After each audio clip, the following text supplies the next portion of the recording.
Looking like we may have people here now than we did before.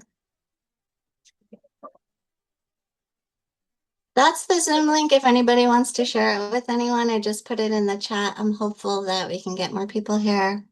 Sorry, Miranda. There was a whole group in another Zoom link, and they should be trickling over.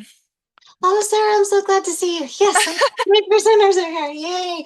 Wonderful. Thank you so The much. It's oh, I been am.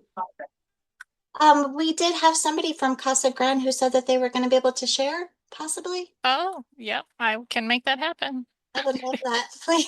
I do have you on the agenda. Oh, okay. So hopefully, if you just a quick 5 minutes, 10 minutes, really, this is kind of it's very inspiring to know that there was a whole group of people in a whole other Zoom that were looking to get together to kind of share the resources and the information that we all have. So I appreciate you all so much for your patience. And this technology is fun, but I think that the goal of what we're all trying to do is really going to come through today in the community building.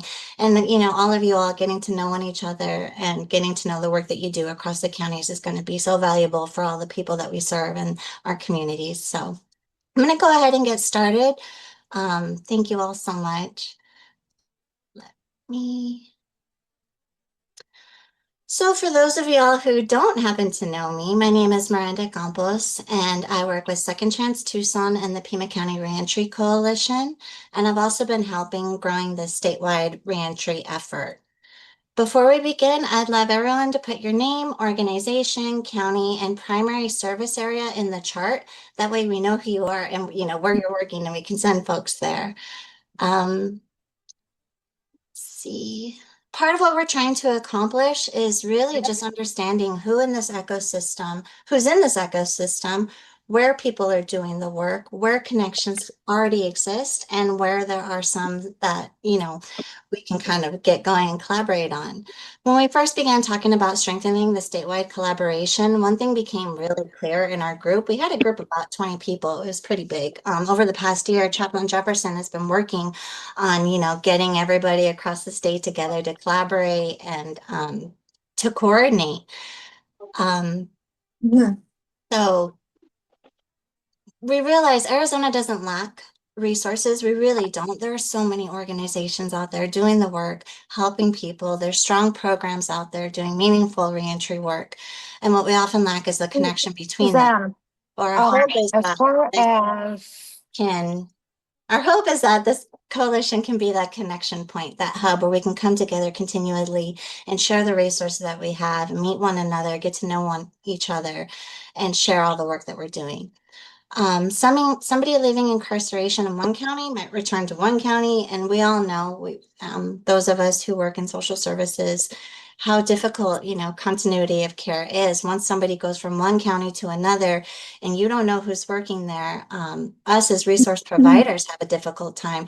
So those who are in reentry, that responsibility falls on them to have to organize and figure out, okay, this is my provider here, this is my provider there. So what we're trying to do here is trying to make that easier for them and give them a warm handoff.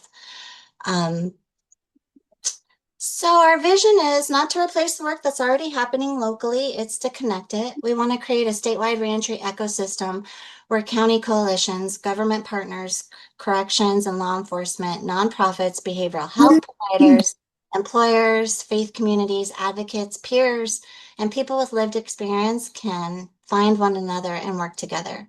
We want to know, where are the strong reentry hubs that are already operating? Where are the gaps? Which counties need stronger connection points? What services already exist that people simply don't know about? And there's a lot.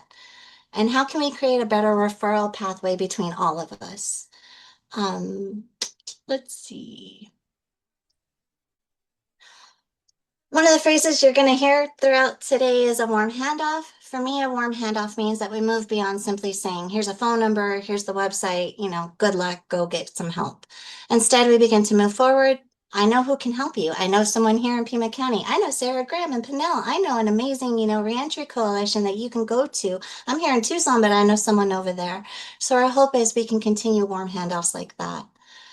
Today is intentionally designed around learning from one another. You'll hear from county hubs and providers doing navigation, workforce development, healing, advocacy, systems work, and other pieces of the reentry continuum. We want to understand not only what each organization does, but how someone actually accesses the services, who's eligible, where referrals can be made, what barriers providers are seeing, and where collaboration could make the process stronger. Our hope is that this becomes increasingly practical. We're building the statewide resource ecosystem, identifying county contacts, learning where the services are, where they're missing, and creating relationships that can continue outside of these quarterly meetings. I our little the wonderful graphic that we designed for our statewide reentry collaboration says no one left behind, and I really think that captures what we're trying to build. Nobody should be left behind because they crossed a county line or they crossed a state line, and no provider should have to reinvent a whole resource hub that already exists somewhere else. So that's our hope for this coalition: local strength, statewide connection, a reentry system that becomes easier to navigate because the people inside of it know and we actually trust one another. And I think that's so important, getting to know each other, trusting each other. I might know an organization. I personally have been in and out of many resources throughout my lifetime, my fun, justice-filled lifetime. So I know what it's like to go to a place and the resources really didn't help you and I didn't necessarily trust them. For me, when I refer someone somewhere, I personally want to know that they're going to get the help that they receive and that organization is genuine in the services that they provide. So I'm so grateful to see all of you here. I know so many of you are so amazing and you do so much amazing, compassionate work. So I'm excited for you guys to share all that you're doing. So moving right along, I did have myself as the next presenter, but as you all heard in the beginning, my printer went crazy. So I would love if Sarah Graham from Pinal County could take the first round, sharing what y'all have going on there. And then after that, we can have some questions and then go on to presenters. Yes, sure. Quick question, Miranda. Did you share a copy of the agenda? I put it in the chat. I'm not sure if everyone was able to look at it. Oh, I think if we came in late, it probably didn't. If you Okay, could just stick it in again, that would be great. All right. I was just curious because I remember volunteering. I don't remember. I guess I didn't see your email confirming that I was presenting, but that's okay because I've got it right here. Zoom call. so really towards the end of that document, the questions that we're kind of really wanting to focus on with the providers is who you serve and where, what you provide, how people connect, what's missing, and how we can collaborate.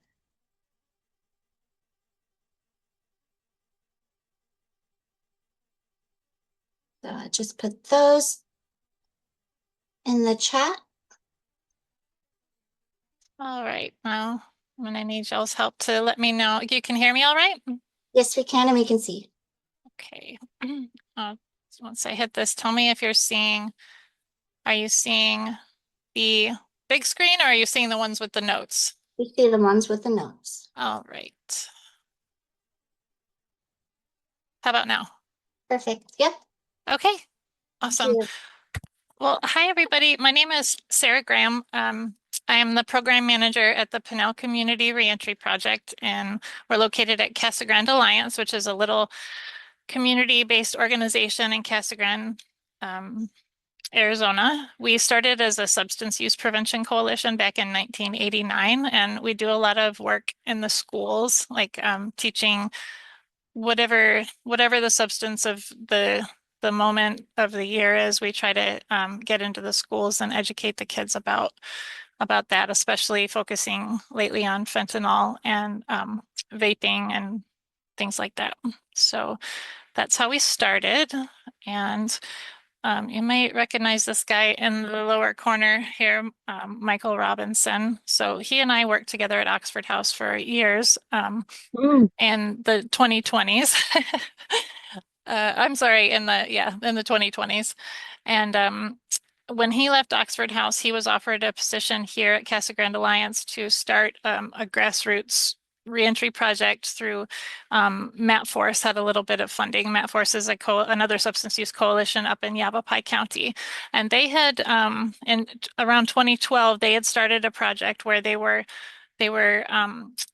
creating mentors from the community. Just they didn't have to have justice involvement, just literally caring community members who wanted to be connected with somebody who was coming out of prison and was willing to kind of be that kind of support and supportive relationship that many justice involved people haven't had, to correspond with them while they were in prison, pick them up, help them get their ID and plan through some goals and just kind of build some stability. And so that was back in 2012, and they were doing that without funding for a long time. And Access came through, I think around 2018, and said, "Hey, we like what you're doing. We'd like to give you some money to continue doing it." And then pretty soon after that came, we want you to expand this model into other communities. And so that's how Pinal County got involved. And so it was 2022, I think, when Michael was hired by Casa Grande Alliance, and they'd been trying to do the reentry project here for a few years with a couple false starts, and there had never been anybody in the leadership position who had lived experience. And Michael had spent, a good 15 years of his life in prison, and that's when things really started coming together for us.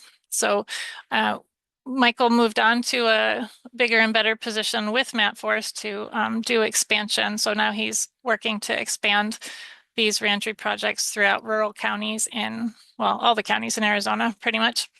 But we here at Pinal County got a 3-year Bureau of Justice Assistance Community Reentry Grant in 2023, which funds 3 full-time reentry staff and evaluation services through the Arizona Criminal Justice Commission, which just basically means they've been tracking what we're doing and are going to write a report to hopefully show that we've been effective. So what our project looks like, we serve any adult over 17, so 18 and up, who has experienced any kind of justice involvement within the past 3 years.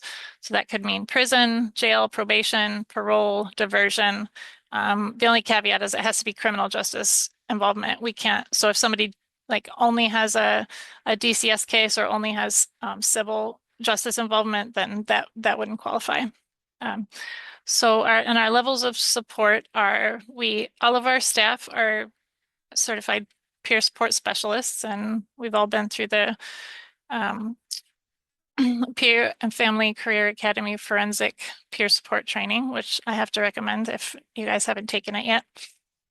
So we identify as forensic peer support specialists. And then we still also have the community coach level, which is those volunteer mentors from the community that Matt Force, the Matt Force model began. And so our staff are peer supports, and then we also facilitate matching participants with community coaches. Nobody can be mandated to our program. It's 100% voluntary, and the goals and level of engagement is going to be determined by the participant. Our program is, people can choose at the beginning if they want to be engaged for 3 months or 6 months, but there's not really a hard ending. If people want to continue to receive support from us, we'll work with them for a year or longer if they want. And some of the things that we provide are in-reach peer support and release planning. This is one of the biggest things that we do. We have a great relationship with the Pinal County Sheriff's Office, and they've given us they've given us access to free confidential video visits. So we get the same video visits that attorneys get, so we can meet with people. The visits are not recorded, and so people can feel a little bit safer maybe in sharing with us and allowing us to assess their needs and try to help them with release planning. We do welcome home baskets, which means during the intake visit, we have a food pantry also. So people receive a food box. We have a huge clothing closet here on site that's grown over the years. And the more that people learn, the community members learn that we don't sell it, but we just give it away, the more donations that we receive. So So we've got an interview clothing closet that participants can use at any time. But on that first visit, they'll get access to our whole clothing closet and get whatever kind of items that they need.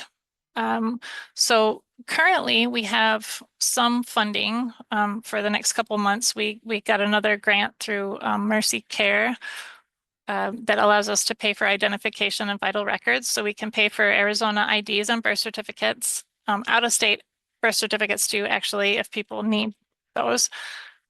We do housing services, and that can look like helping people understand housing options, coordinating interviews with Oxford House or other sober living. And then sometimes we can do financial help for recovery housing if we have funding, which we do at the moment. We do employment services, so resume consultation. We have a really close relationship with Arizona at Work, Pinal County. So instead of we tend to do warm handoffs to their reentry team instead of working with people directly. But we can do resume consultation, and we always keep our eyes on what kind of jobs the places locally that our participants are working, so we can share those with people and say, I know that this I know for a fact that this place will, not deny you because you have a background, and lots of people work over here, things like that. We also connect people with job skills training, job fairs, things like that.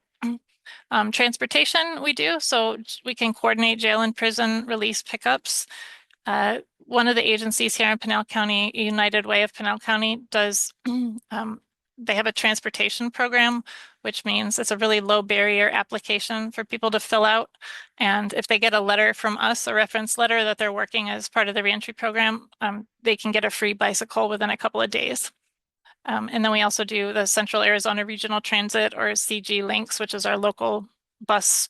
We can do passes for that right now. Healthcare navigation. So we're going to assist people with applying for access, getting marketplace insurance, or locating care if they need it. Education, again, we just try to be a resource hub. Getting a GED is probably not the first thing on a lot of people's minds, but we want to make sure that people know that once they get stable, once they get a job, once they're ready to do that, we have all the resources that they need to do that for free. So we have a connection with Central Arizona College here. And then there's also another resource, United Way of Pinal County, that will pay for the GED exam. We also work with Grad Solutions, which is an online accredited school, and for $99 a month, which we can often pay for. You can finish your high school degree without having to, you take it like classes. So once you gain all of your high school credits, just like high school, then you graduate. So it's not studying for a test and then taking the test. So I like to have different options available for people who have different learning styles like that. And then we have court-approved classes that we offer in-house. We do them all virtually. So we do SAMHSA anger management, triple P parenting at several different levels and age groups. So for 0 to 12 and then 12 to 17. And then moral recognition therapy, or MRT. We also do that we have a women's class and a men's class that Jennifer Lagunas offers. I had never been to an MRT class until last night, and I just sat in and observed her class last night. And it was pretty awesome. So we always try to look for grants to have financial assistance, because we love being able to share resources and connect people with things. But if we don't have to run around chasing our tails, figuring out how to pay for an ID or how to pay for a couple of weeks of sober living, we just love to have that available in-house. So the Mercy Care Community Reinvestment Grant, and I'm also always open to talking about funding sources too, because we're all trying to achieve the same things. So if your agency is looking for different grants to pay for participant support or to fund your program, I'm always happy to talk about the things that we have found and the grants that I look at. But this one is, so all of the major healthcare plans they reinvest a certain amount of their profits back into nonprofit agencies each year. And they're usually called community reinvestment or community giving grants. And so in 2025, we got almost $200,000 from Mercy Care to pay for, and not quite half of that was for participant support. So we've been able to help, gosh, I think over 100 people with scholarships for recovery housing, birth certificates, bus passes, work shoes, clothes, all that kind of stuff. Any barrier that somebody is facing that we can assist with, we will evaluate that and try to help with. And then some of our numbers, this is a little, yeah, I put this slideshow together before I did the last report. So at last count, we have 5 full-time grant-funded access credentialed peer recovery support specialists.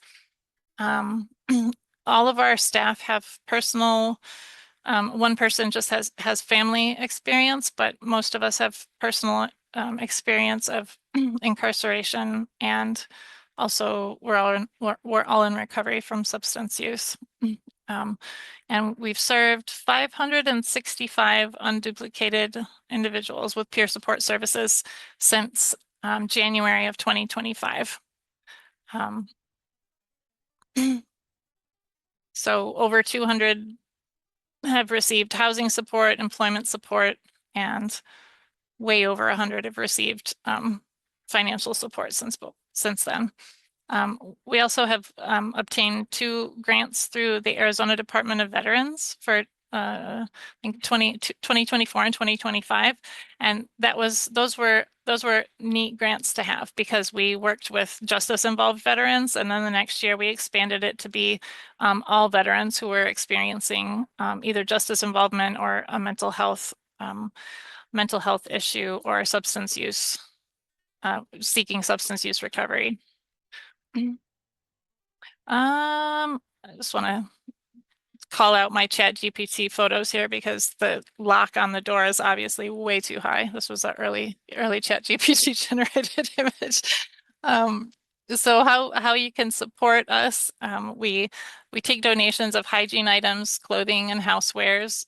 We are always looking for people who want to mentor and volunteer to mentor participants. We always want to know the services that are available. If you have a service and you can offer it to the participants we work with, we want to know about it. Again, like I mentioned, I always like to talk about sharing information about funding opportunities that can help support our participants. And we are, yeah, that's an outdated date. We also do a semi-monthly, so every other month we have a stakeholder task force meeting, and we just did it last week. But we invite people from the community and participants and alumni of our program to attend and learn about what we're doing and give us their feedback on how we can do things better. And of course, refer people to us. So sustainability, our major grant is going to be over pretty soon. We got a little extension through about February, but what we're doing for sustainability now is we are working on becoming a community service agency through Access. So we will be able to bill people's insurance for peer support services. So we're pretty far along in that process now. We're going through our desk audit right now and getting all of our materials together. But yeah, and I guess, so that's my contact information. Happy to meet, present, talk, collaborate. The only thing, so our referral processes are not as smooth as I would like them to be. At the moment, it's kind of like, well, just reach out, send us an email, call us, stop by. But we're working on getting a link for people to fill out an interest form. I don't know. We just moved to a digital case management platform instead of just using Excel spreadsheets to track everything. So we're working on the referral processes, but that's what I have. Thank you, Sarah. Does anyone have any questions for Sarah? I do, but just checking to see if anyone else does first. I have a question. Sure. Yeah. So I heard you guys provide transport from the jails and prisons. Is it just the prisons in the Pinal area or the jails in Pinal area? How does that work? Or do you help with other locations like Yuma or Douglas or somewhere like that? Yuma or Douglas might be tough. But if we're working with with somebody, yeah, Yuma or Douglas might be tough because the only way that we can do transport is if one of our staff um takes the day to go pick somebody up. So I don't know if we could go that far, but Tucson or Phoenix or even up a little farther north would be okay. Okay, and then and it's just to transport them back to Pinal area or to Yeah, Casper. so if they were you're with ARC, right? Yes, So correct. if somebody was at ARC and we had been working with them, and in fact I know we've done this, then whoever the person's peer support is who's been working with them, they might go and pick them up and take them to their Oxford house or whatever their next step is. Okay, okay. Yeah, that was my question. I mean, we will go often to Pinal County and pick them up as well, but sometimes it would I'm just wondering, like, would you guys transport them to us if they were released from Pinal County and then we could try to get them back, or is that something that would be an option? Oh yeah, we can definitely discuss that. We try to allow that to happen as often as possible. Can't guarantee that it will always be possible, but we try Right, to of do it course. as much as we can. Okay, all right, thank you. Yeah, thank you. We have a couple hands up. Valerie? Hi, Sarah. This is Valerie with Vote Writers. I wanted to let you know actually that we can provide vouchers for ID, license, real ID, and we can also pay for birth certificates, saving you the cost of all of those things so that you can redirect it to the other stuff that you would want to fund. I So I would remember love to hearing talk to about you. you guys. That's awesome. Would love to help you all out. And Oh, so if someone reaches out about getting an ID, how long does that process usually take? well, it depends on whether they have had an Arizona ID before. So, for example, if they've had an Arizona ID before, we can email them a voucher. Or if you have a case manager that's working with them, we can email it to the case manager. And then they print it out, take it to the MVD, and the MVD mails the ID to the person. Wow. So my fastest turnaround time has been 7 minutes Oh my to get goodness. someone the voucher, and then they just have to wait for the MVD to mail it. Um, and so far as birth certificates, those are a little bit more complicated depending upon where they were born. Hmm. Um, so for example, if they were born in one of the 5 boroughs of New York, we're going to have to get an attorney to get their birth certificate in less than a year. Oh Uh, my. if they were born in Ohio, anybody can order their birth certificate and have it in 2 weeks. So it just depends on the municipality and the state and the laws thereof. But we've gotten really good at jumping through all the hoops, and we pay for all the documents. And are you guys grant funded as well? We receive donations, small and large, and all of our donations are posted on our website. Oh, okay. Wow, that's exciting. And I think at your name, Vote Riders, you also can provide transportation to the DMV. Is In that right? in areas where Lyft is available. Mm-hmm. Um, so unfortunately, like if they are in Sholo, I don't believe there is a Lyft driver in Sholo. But Phoenix, Tucson, any place there is actual Lyft drivers, yes, we can get them there. Amazing. Thank you. Yeah, no problem. Thank you, Valerie. Valerie, you're amazing. And I don't know if you guys haven't met Valerie, please make sure that you get to introduce yourself to her and all the amazing work that Boat Riders is able to do for our community. Thank you so much for sharing, Valerie. Miss Shee, do you have your hand up as well? Yeah, it's just a quick question to Sarah. Does the GED extend to family members of someone that you're working with, say like a son or a daughter? Uh, per our grant funding, the person who's receiving the services needs to have had justice involvement within the past 3 years. But I can always I'm happy to provide connection to resources for anybody. Like the CAC classes here at Central Arizona College classes are always free, and United Way of Pinal County, which is who we connect people with to pay for the exams, they don't have any restrictions on who they assist. But if we were going to Perfect. pay for the grad solutions classes, that we could only do that for someone who had experienced justice involvement personally. Does that make sense? No, it does. Thank you for that information, but at least those two names are giving me starting blocks. So greatly appreciate that. Oh, yes. Are you in Pinal County? I am not. I'm in Maricopa County though, but I'm not too sure where their son lives, but I'll definitely find out. Oh, okay. Yep. Feel free to reach out by email and I can try to connect you to resources in Maricopa too. I will do. Thank you. Okay. All right, if we don't have any more questions, thank you, Sarah, so much for sharing. Sarah, I think I'm so glad that you brought up grants and funding. And because, a lot of our peers who start out little grassroots organizations and want to give back in the community, there's funding available out there.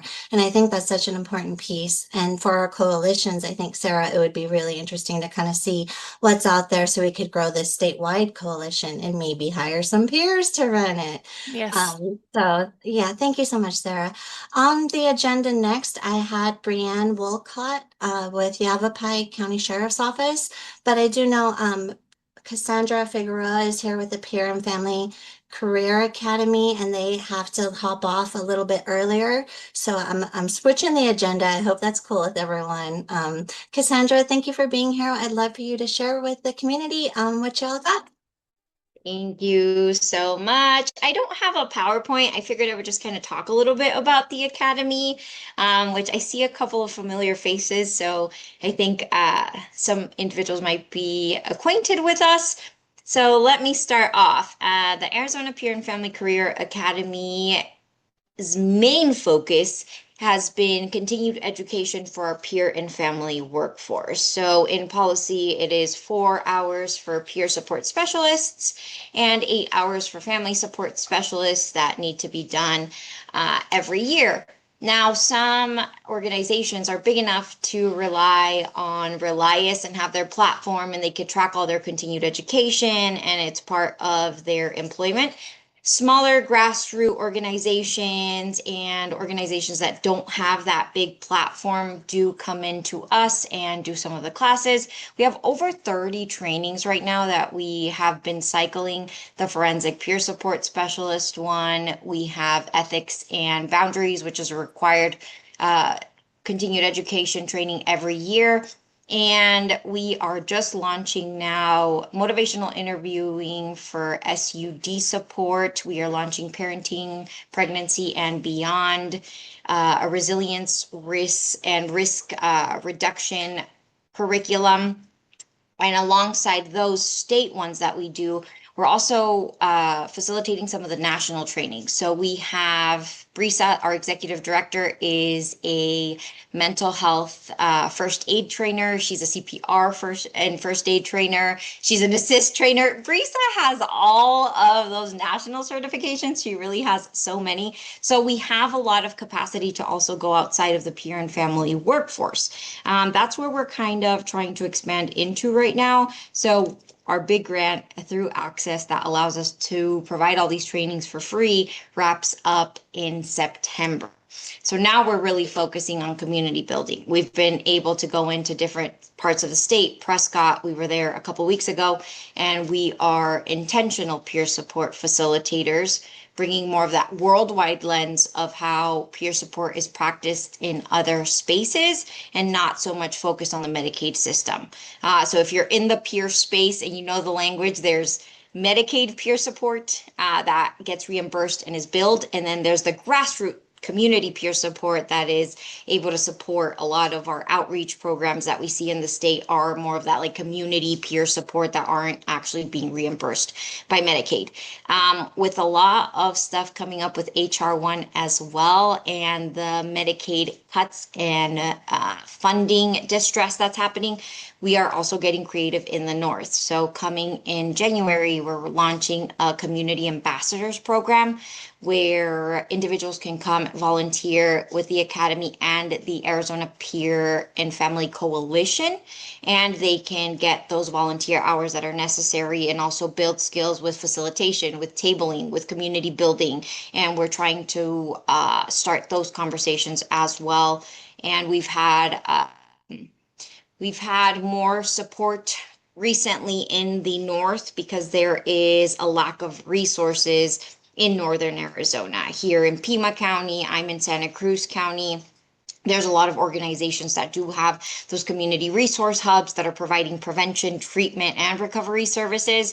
Up in the North, there is a lot of barriers with transportation, with losing coverage already, housing, et cetera, SUD. So we are trying to work in the North right now and then see if we can bring any of these programs into the central and the southern part of the state. Another thing that the Academy does is we host the yearly state conference for peer and family professionals. I'm going to share a couple links in the chat. I have our course calendar. August and September, because of us trying to wrap up the contract, we have so many trainings. I think this is the most trainings I've ever seen on our website, and we're launching all of those new curriculums. We have our conference scheduled for October 15th in Phoenix, Arizona. I shared that flyer as well, and it has a QR code to register. One of the really cool things about our conference is that individuals leave with the 8 hours of continued education, including the ethics and boundaries. So let's say an organization does not have these bigger platforms and takes the day. We've had organizations that close down, spend the day at our conference, and they do leave with the ethics and boundaries and those other 7 hours of continued education. We bring in presenters from all over the state because we do work all over the state. And we're really just trying to be there and be the support for all of these opportunities where we're seeing like the HR1 funding and that distress that is coming. Being a huge partner with the Arizona Peer and Family Coalition is also like our advocacy partner for a lot of policy stuff at Access when it comes to peer support. We have had the pleasure to build partnerships with the OIFA teams, which we also host a couple of lunch and learns where you can connect directly with the OIFA teams of each healthcare plan. And we are kind of in this middle space where we're practicing both community peer support and influencing the organizational peer support as well when it comes to policy advocacy and things that we can do at legislation with the coalition. So yeah, I'd be happy to answer any questions because that's a lot of information of what we have going on. So if anybody has questions about us, I'd be happy to answer.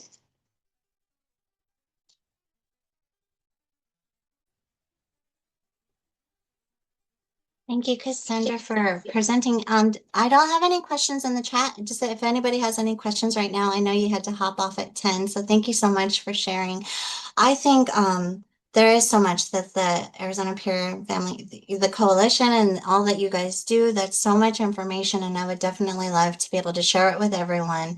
So if there's any flyers or things you'd like me to share, please, you can reply to the email, put it in the chat, and Valerie has her hand up.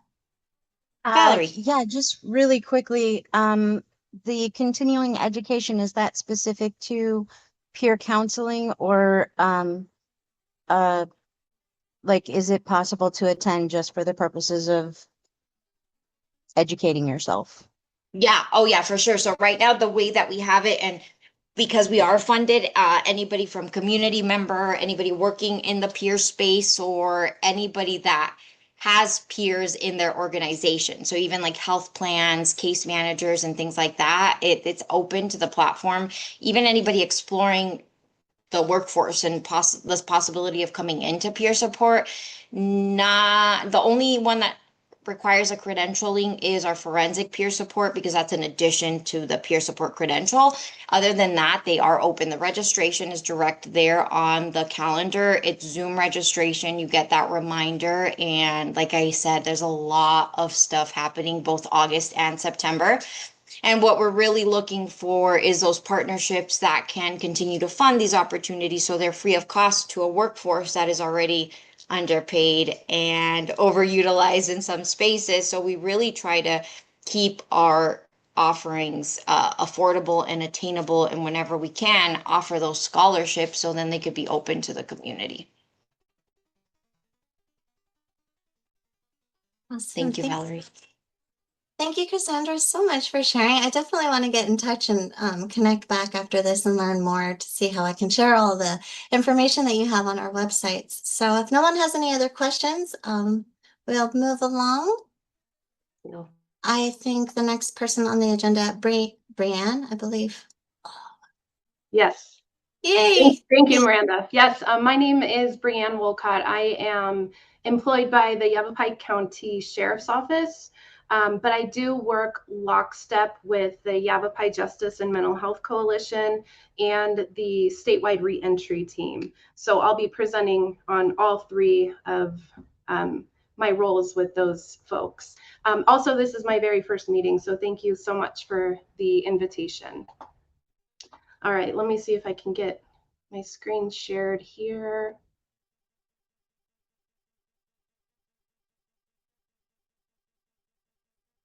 Does that look okay on your end? Yep, we see it. Okay. Okay, Yavapai Justice and Mental Health Coalition, that's a group that is special to Yavapai County. And it's a coordinated partnership, just like any other coalition. It includes all kinds of community partners. Did it go to the next slide? No. Okay, I have to figure out how to do that. How about now? Yes. Okay, good. Thank you. Okay, the coalition leadership and memberships, we have 15 members of the advisory council, and Bea Thayer, who is my executive director, is also the executive director and founder of the coalition. We currently have 210 members, and that number continues to grow. I'm not going to read these slides verbatim. The information's there if you'd like to read it, but coalition strategic efforts, I mean, the name of the coalition sort of speaks for itself. We do our best to improve outcomes and resources and connections for the people seeking anything behavioral health and their families. A lot of times we have children of incarcerated parents who don't have the resources that they need, and the coalition will sort of take those kiddos under their wing and provide resources to them as well. Another big part is the court-ordered evaluations and legislation. So those are two big areas of focus for us as well. We try to be proactive with legislation, and many times people from the coalition will go down and present at the legislature too. So that's the coalition. Moving on to my role in the sheriff's office, we have what's called Reach Out, and it's also known as the Inmate Services Division, so I'll use those terms interchangeably. Some information about Yavapai County. We have a population here of 253,000 people. We are the size of New Jersey, and down the middle of our county is a mountain range. So we have two sides of the mountain is how we refer to it. We have the Prescott side and we have the Camp Verde side, and we have a jail on each side of the mountain, which is where I work. I go into both jails, the Prescott and the Camp Verde jails. Reentry, which is our reach out program, it began in 2016. It was grant funded. It still is grant funded, and it began as a pilot program, and it sort of just took off because of the success we saw. All of this information I'll go into a bit further in just a moment, but our release coordinators, which is the staff that I oversee, they see all of the people the moment that they're booked into jail. So we view that booking process as a critical intervention point, and we try to capture those folks the moment that they walk into our doors. How can we help you? After the screening occurs, we use the information that they give to us to create something called a post-screening report. The post-screening report is then sent to the attorneys, so it'll go to the prosecutor and to the public defender, and it'll go to the courts, so everybody can see the outcome of that screening.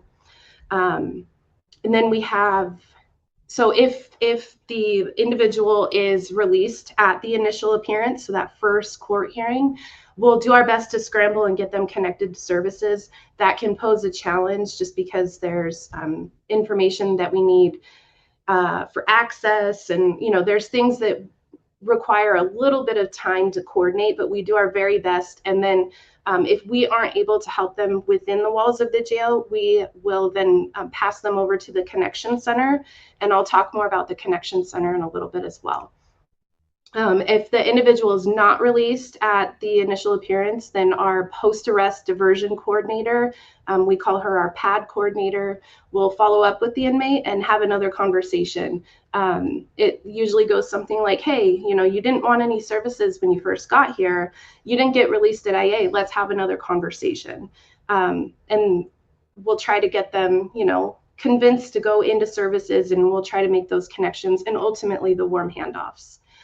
And then if they still say no, then they will get eventually passed over to another coordinator. We have the SMI, we have a SUD coordinator, we have a probation coordinator. All the niche populations do have a coordinator that are assigned to them as well. So tribal, veteran, even DOC. If you're going to go to DOC, you'll have a coordinator assigned to you as well. This is what our org chart looks like for Inmate Services Division. So you can see how many people are actually working with our population. We have 12 total release coordinators. We only have 10 right now, but fully staffed, we have 12. And then we have our specialty coordinators. We have 6 of them.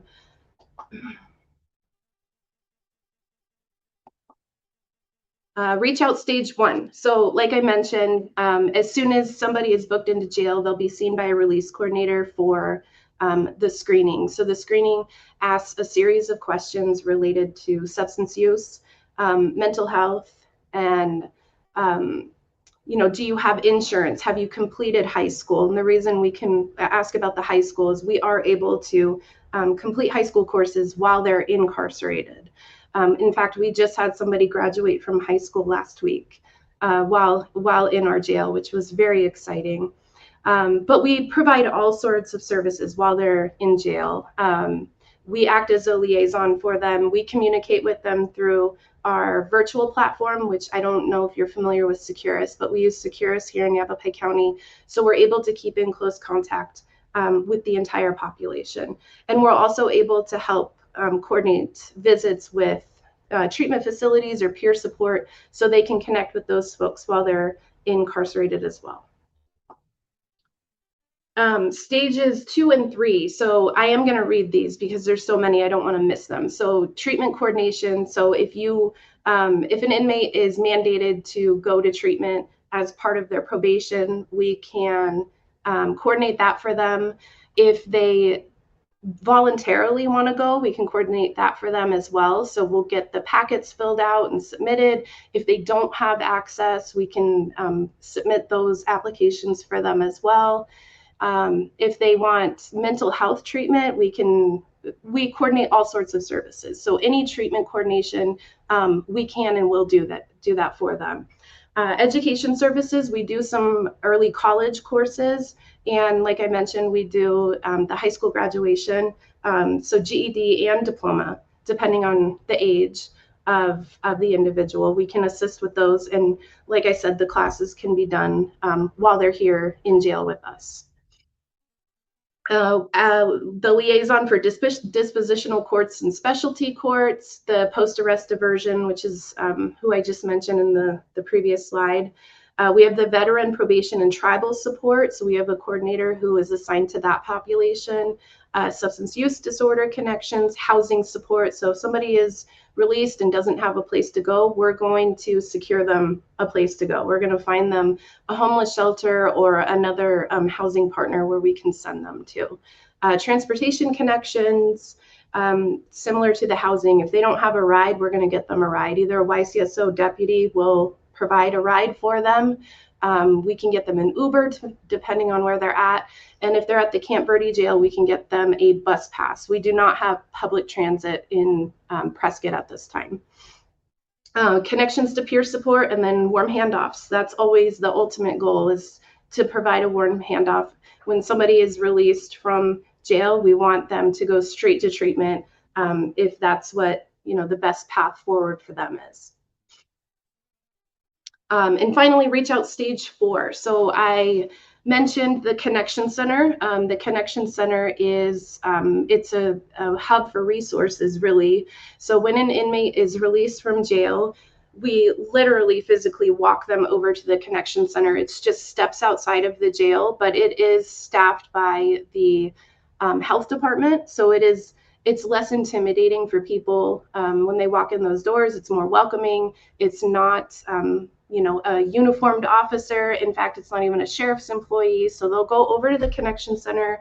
They're able to just sort of decompress for a moment, sit in a comfortable place and charge their phone, have those final discussions about whether they want to go to treatment. And what's unique about the Connection Center is it's not only open to inmates or people who are recently released, it's open to the public. So if somebody has been through the Connection Center and, you know, they have further questions or they forgot something, or if they need clothing for an interview that's coming up, they can go to the Connection Center and a coordinator will help them with whatever their needs are.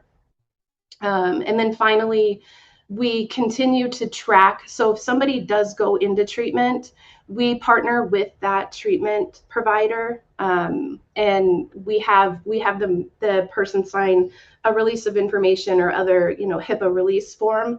That way we're able to stay informed on what the individual did. Are they following through with treatment?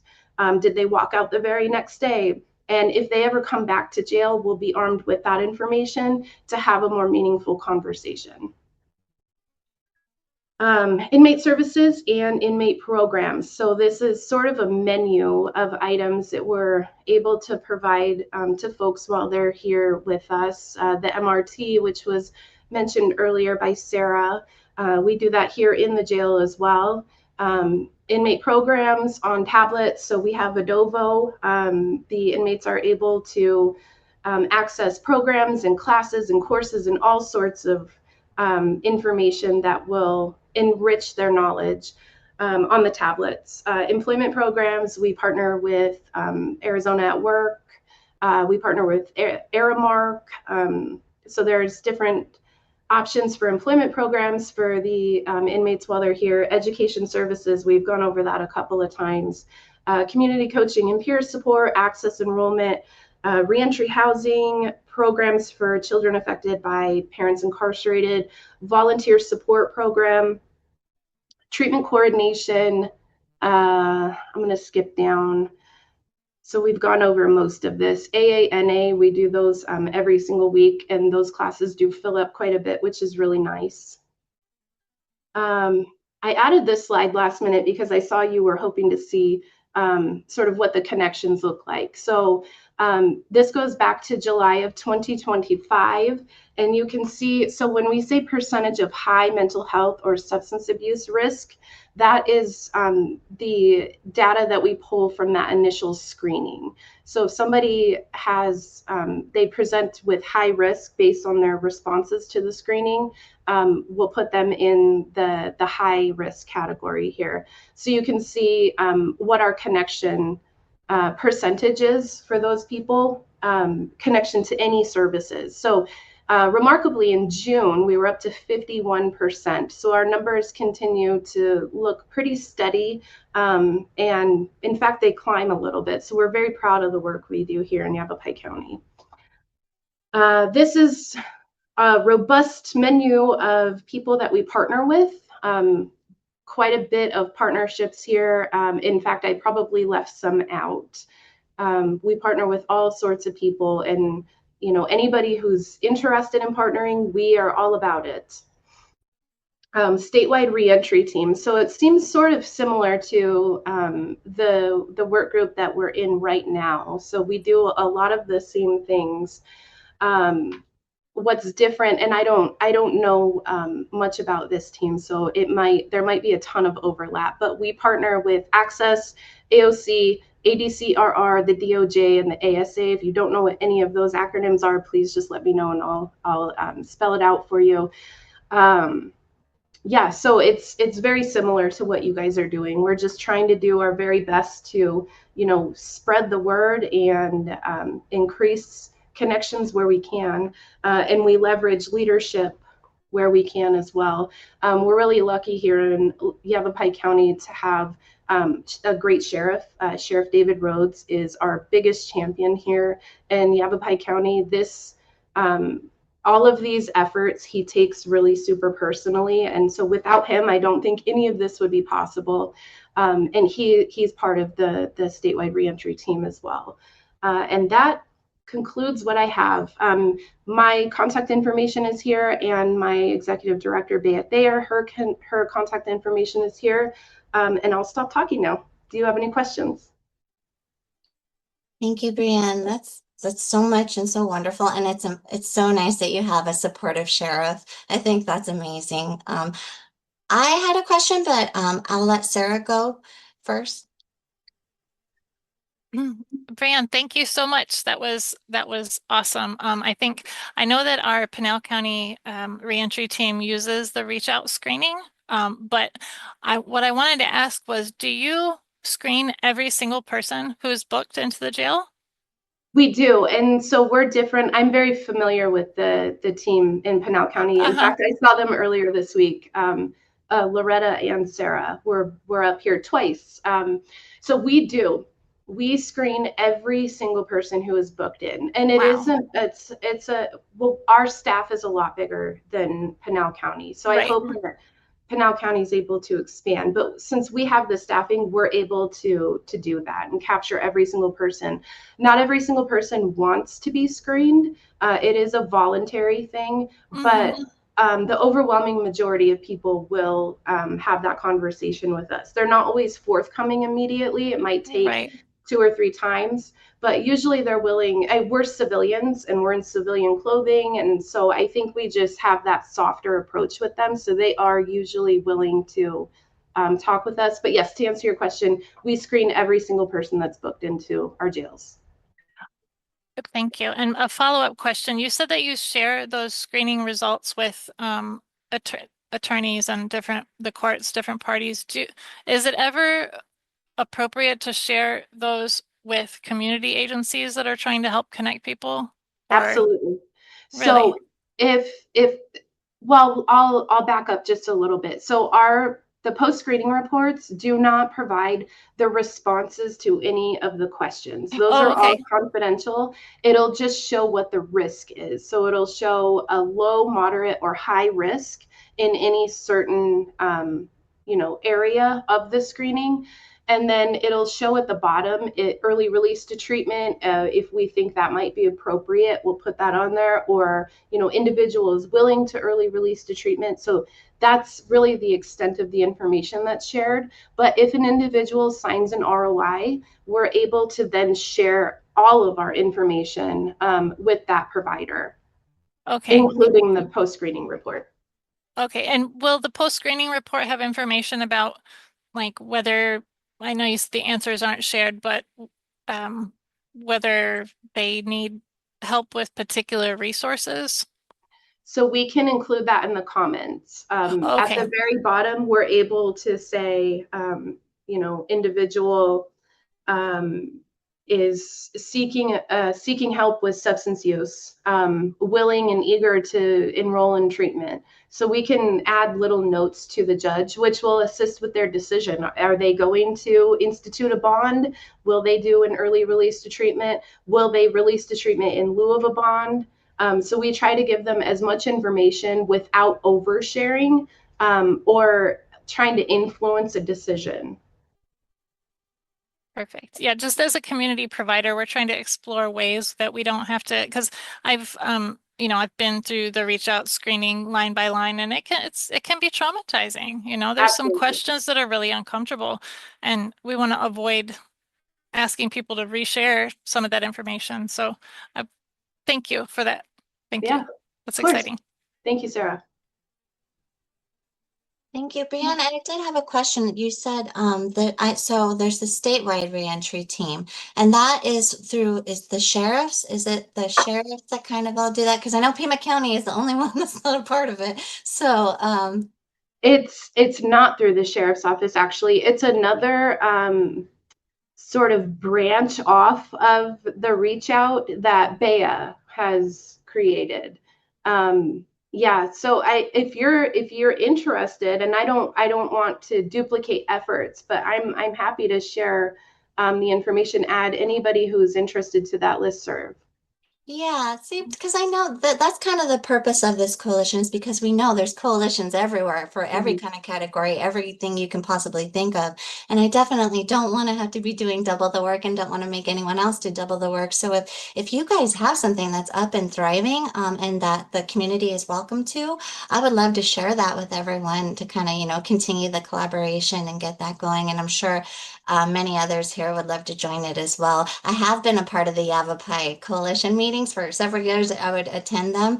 And so honestly, Bea, I've seen like all the work that she's been doing throughout the years. It's just so inspiring. And honestly, it gives me like a little fire into the coalitions that, I'm continuously a part of and doing. So if that's something you could share with us, the statewide reentry team that people are welcome to, we'd love to be able to share that with the community. Yeah, I love to hear that. And Bea is such an inspirational person.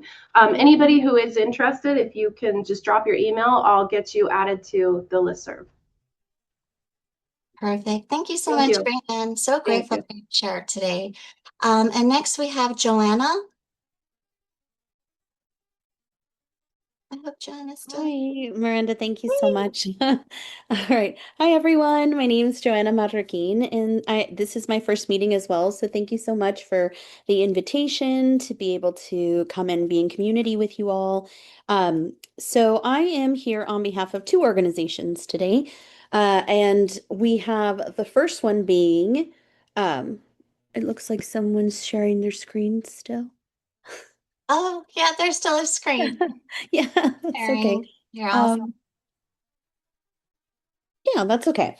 Anyhow, my name is Joanna Madrakin. I go by she, her, Aya, and I work for Abolish Private Prisons, which is a local nonprofit trying to end the use of private prisons here in Arizona. We oversee a coalition called People Over Profits. And when we think about Joanna, I'm so ways, sorry. I want to stop you for just a second because yeah. whoever is sharing their screen right now, we're seeing what you're typing. So there you go. I just didn't want privacy is important. Yeah, Thank you, Joanna. Please I'm like continue. starting a whole new email thread. All right, so hello everyone again. Did So I cancel the screen share? yes, Okay, I'm yes, really you sorry, did. you guys. That's okay. All right, so like I said, my name is Joanna Madrakin, and thank you so much for, inviting me today. It's so helpful for me to learn about the various organizations and individuals doing this important work when it comes to reentry. I have been in this realm of social work and providing services for the past 22 years, and one of the things that we have seen is just the amount of services grow and the connections with individuals and organizations continue to grow as well. So on behalf of Abolish Private Prisons and People Over Profits, I want to say thank you all for doing this important work. So getting to it, People Over Profits is a growing cross-sector coalition comprised of more than 40 organizations across the state of Arizona, working to reform Arizona's criminal legal system and address the ways that profit and revenue generation often undermine justice. And so, what does that look like?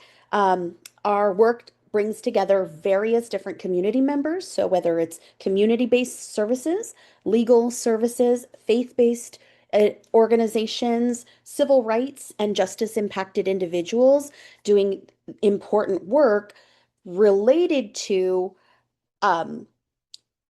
across the board, not just, on how it undermines justice, but their own unique perspective on how they approach the work.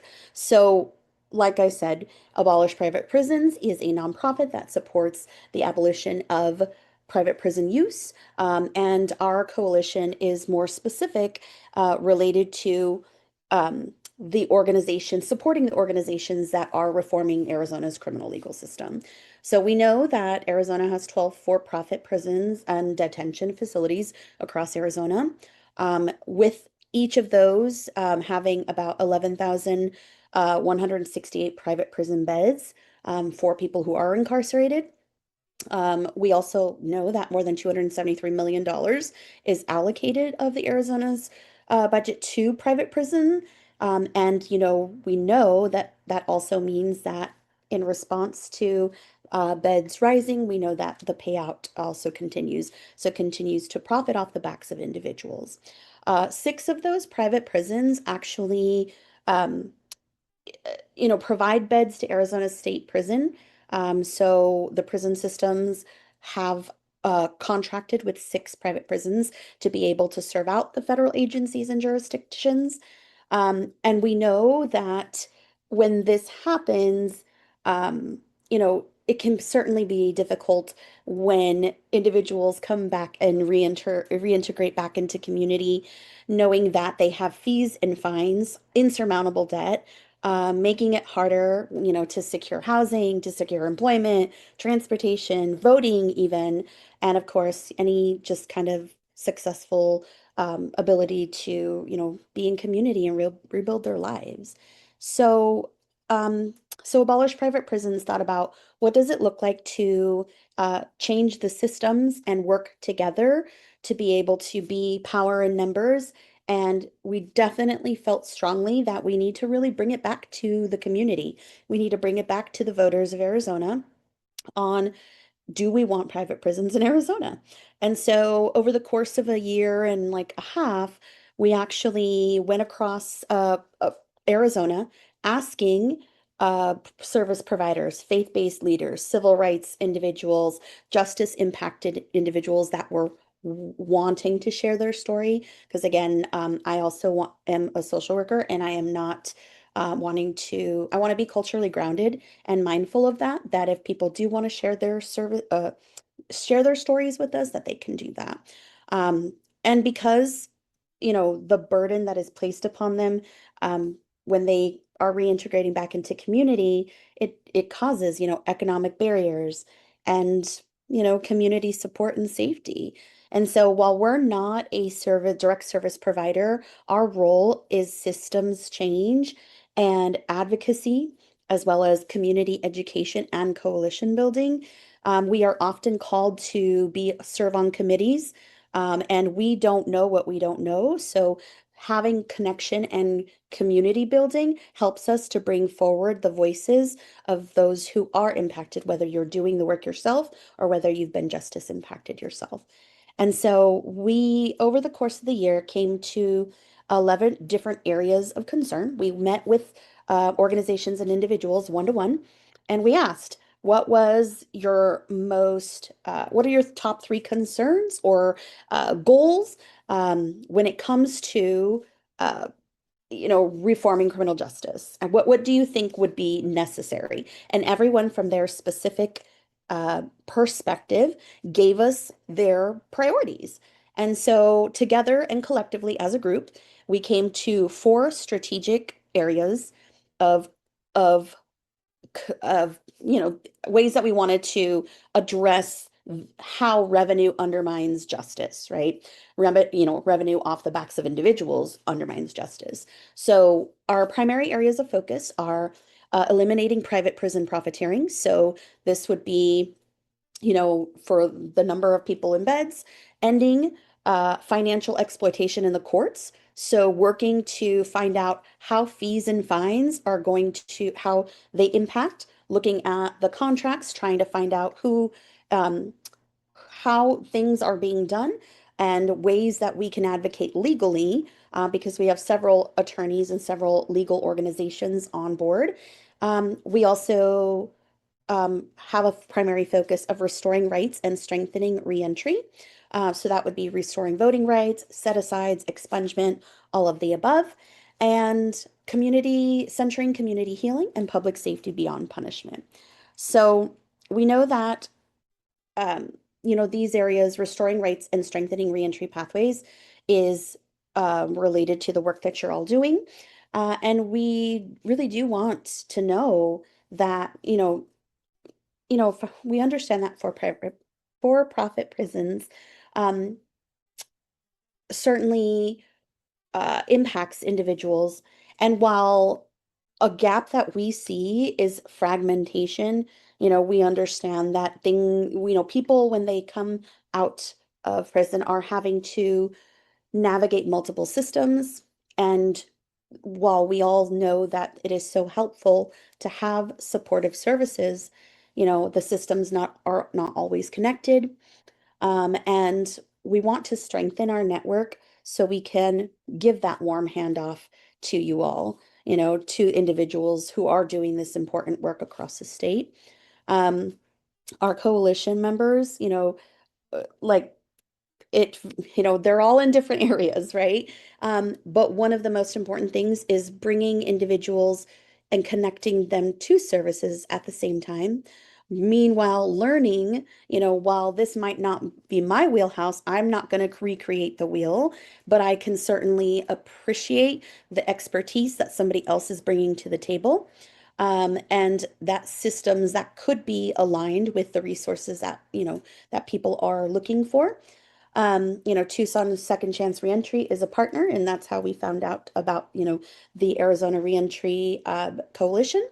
And, for us, a strong, what would be really helpful is knowing the various resources, knowing individuals who have, support or decision-making ability. And what would be helpful for us is to know how, housing, employment, legal, transportation, identification, benefits providers, and those who are justice impacted, how your perspective would be so valuable to the work that we are looking to do. We meet every other month, so bi-monthly. We come together as a group to share resources, discuss movement, amplify campaigns for the work that everyone is currently doing. Our next meeting is on Wednesday, September 9th. And if you are interested in attending, I will be or interested in just having coffee or conversation about what you feel the challenges and barriers are to community safety when it comes to reentry, I would love to connect with you all. I'm gonna put my information into the chat once again, and I really appreciate everyone coming to. I'm not sure why it's not letting me, but. Okay.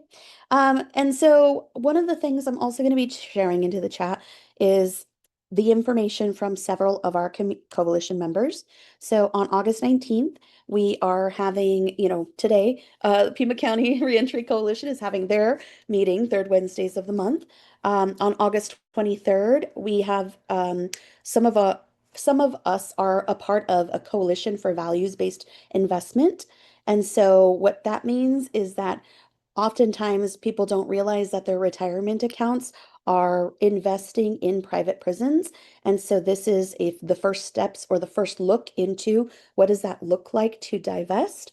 We also have Unresolved Case Awareness Week, and they are asking for support to sign on to a letter to the governor. And of course, Abolition Advocacy 101. And we also share this information out with everybody. So if anything, it's going to be community resources, and we have some really important articles that are also shared as to what's happening in the news related to private prison industry, as well as any legal, I would say, I'm trying to think of the word, like updates and information based on legal, like I would say legislation or things that have changed and how other states are approaching this work.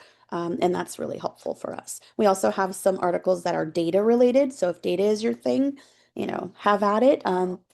We also would love to have, discussions with individuals. So you might, and you might feel that the coalition might not be something that you have, capacity for right now, but it doesn't mean that in the future you won't. So you can always be a part of our listserv as well. So I am going to put that, and it says that I am over my limit, which I'm not sure why, but give me a second. So while I do that, does anyone have any questions about People Over Profits Coalition Arizona? Judith, I always have questions, but Judith, go ahead. Judith Hi, has her good hand raised. morning. Thank you, Sure. Joanna, Good for morning, talking today. Judith. I was wondering with that was it monthly call or quarterly? How often are the calls where you talk about the statistics and the data of the private prisons and, for example, the investment accounts where people are, Oh, so I they're actually not even just aware. put it into the chat. Good question. So our coalition meets bi-monthly, and so we are meeting next on September 9th. And so I have my information up here.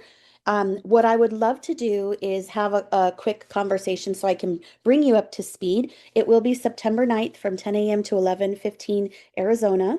And if you are interested, you can email me at abolishprivateprisons.org. And we will invite you to the meeting. We'll send you the information. Because what I like to do is, again, same thing like the warm handoff, right? Like, sure, I could tell you to register, but I also want to know, the work that you're interested in, the work that you're invested in, and how we can support you. So Wonderful. Thank you. thank you. And I do believe there was I don't know if the flyer was shared, but I will share it in here. So that's just our one pager about who we are, what we do. And right now we have 3 active campaigns that are focused on fees and fines. Um, NAACP has written some bills for legislation. So there's another campaign that we're supporting with NAACP. We have fees and fines, exploitation, and the data around that. And then our third one is the divestment campaign. And that's the first training you'll see on August 23rd. Great. Thank you. Joanna. Does anybody else have any other questions? And I'm going to be is Judith's hand up again, or? Yes, sorry. With the number 2 item with the webinar for the Coalition for Values-Based Investment, item A, like that link, it says authentication required for toolkit or information. Just wondering about that. Oh, it shouldn't, but let me make sure to edit that. Thank you for letting me know. It's actually this link right here. Okay, thank you. Thank you. Thank you for letting me know. Thank you, Judith. Thank you, Joanna. Alrighty. So, and I will be sending out a follow-up email with everybody's information and a synthesis of, everything that was discussed today. We're getting close to 10:30, so I would like to just briefly do a closing sharing who I am with Second Chance Tucson, the Pima County Reentry Coalition, and then just to quickly surmise where you can find this information and the statewide, this ecosystem that we're trying to build up. So I'm just going to go ahead and quickly share because I value all your time. I'm so grateful for all of y'all showing up. Thank you so much. And for the first 10 minutes that things were fun and we didn't do much, but thank you. So I am the Director of Development and Community Engagement with Second Chance Tucson. Very much like, join us and their organization. We're not necessarily a direct service provider, but we are a collaboration of community who comes together to do events and to provide resources in the community. secondchancetucson.org. On the website that I'm constantly trying to update as much as I can, you can see upcoming events. One major thing that Second Chance Tucson does every single year is have a big job fair at the TCC. It's coming up. Employers and organizations are welcome to register and table for free. We would love to get as many employers as we can there for our community to come and, interview and get some resources. So if you're a resource provider, you can sign up as well. All the information's on the site. We also are doing a financial wellness workshop that we have partnered with Steadfast Steward Collective, where we're trying to, after you get a job, how do you manage your money, and all the basics of that. So that's free and people are welcome to sign up for that. And then also on the homepage is where I'm slapping everybody's flyers as much as I possibly can. So when you send me something, I'm trying to get it on here so everyone can kind of come and see what's going on, not only in Pima County, but across the state as well. So Joanna had mentioned the NAACP. Sandy Davenport had sent me that. I've got flyers for all the other stuff on here as well. Casa Grande. I'm trying to get out of it, but it won't let me, so that's fun. Now I'm stuck going in circles. That's okay. Let's just get out. So yeah, so that's Second Chance Tucson. Another thing that I'm having a great day today, guys. Another thing I very much wanted to share was all the resources. So with the statewide ecosystem form that I have been sending out and blasting and putting on, I have it on the Pima County Reentry link tree. I'm going to share in the chat where you can find all of these, and I'll send a follow-up. We have the Pima County Reentry Coalition, which is just like everybody else's coalition of bringing everyone together, sharing resources. We have presenters. Today we're meeting at the Abrams building. All the information is on the link tree. It's also online through a Zoom. And also on the Pima County link tree, I have the AZ statewide, this one, the link. And it's going to be the same one. So once you sign up, we meet quarterly. The next one will be on November 18th. Definitely, I'm going to be looking for presenters. So if anybody's here that didn't get a chance to share what you do, please connect with me. And I'm going to be sending out blasts of trying to get people to present before then. So very much welcome anyone in the community. I also very much welcome just people who aren't, doing the work, people who are just as impacted and they want to learn the resources. I'd love to have them come and just, ask questions of you guys if possible and learn what we're all doing. The Arizona Reentry Ecosystem Resource Forum, you go there, you fill it out, and this is where we're trying to capture all the information about who's doing what across the state, where are the gaps, how do you get referred, if all the service categories that you provide, a brief description. And our hope with getting all this information is to be able to share it. I created a website. I created an AZ statewide reentry website where I'm hoping to, if everyone fills out this form, I will put all the resources I possibly can there. I'm already basically doing it with Second Chance Tucson. If you go to the resources, me and my interns have been trying to build this up as much as possible. There's Arizona 211 that has resource categories. You click on it and you can find them. Second Chance Tucson, our goal is to be a reentry resource hub where you can come and find the resources. So if you fill out that ecosystem form that I just showed, you'll also be listed on Second Chance Tucson. And then once I get that statewide reentry website, it's going to look amazing. I'll slap you on there too. But I did want to show you all what it looks like. So if anybody's looking for resources on the Second Chance Tucson website, I also created a rights and restoration page. with as much information as I possibly could on how to seal your records, expungement, restore your rights. Vote Writers is on here because they're amazing. And, the information for that is all available. So, and also with the resources, I had directories. So I had put the Yavapai, Pinnell, all the coalitions I possibly could find. I'm trying to get them all in one space, and I would love to grow it as much as I possibly can. So again, this ecosystem forum that I'm trying to build up a resource database. Not trying, I'm doing it. We're doing it, guys. So that's the hope. And then, Sarah, I would love to reach out to see what we could do for funding as an Arizona statewide coalition together. There's so many opportunities for us to connect and meet each other. So that's basically it. I know we're very close to the time that we had for today, but I will definitely share all the information that I have. So I guess the next steps forwards is if you'd like to come to our next meeting, it'll be November 18th. I'll send the link out for the next registration. I'm putting information in the chat right now with all this info. I guess our goal here, I'm just so grateful for you all coming and sharing the information that you have. I hope that you connect with one another because honestly, that's really the goal of this is to collaborate, to get to know one another, to get to trust one another, and to keep the community going, sharing resources as much as we can. And if anyone does have any questions, I think we're pretty much done. Thank you all so much for taking time to be here today. I appreciate you so much. And for all the work you do, it's incredibly so invaluable and useful for us all. And thank you guys. Any questions? No, I see fun hearts and that makes my heart happy. Thank you guys. All right, everyone. Thank you. And I hope you have a great rest of your day. Thanks for all your hard work on this, Miranda. This is wonderful. Thank you, Sarah. Agreed. Appreciate you. Thank you for coming so much. Yes, we'll see you next time.